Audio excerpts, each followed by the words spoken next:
ovdje snimam to zato što sam bila u drugarici stič trenerke. Stič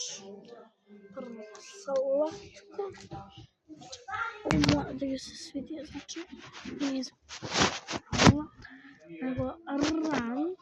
što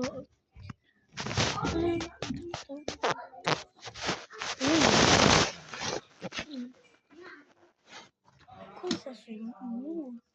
svi se ovdje plus seriju da nešto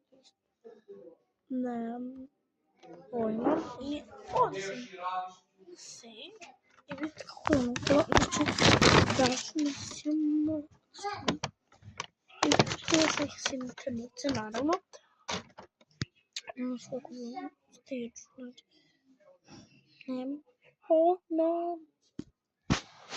Želim da ju se svidi taj podcast što bude ima više lajkova neki bio komentar samo da lijep naprimjer snimit ću vam možda sutra ne mogu sutra sam presnema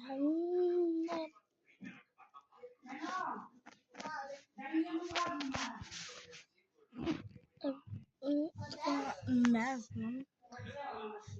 i sutra kupim pakao znači vidite naš vidimo da vam snimam ako vas zanimaju kod koje bebe sam bila i gdje sam bila i neki dan mogu da vam snimam možda danas ne mogu danas ali neki dan pozdravljam vas moje porodice i ćao.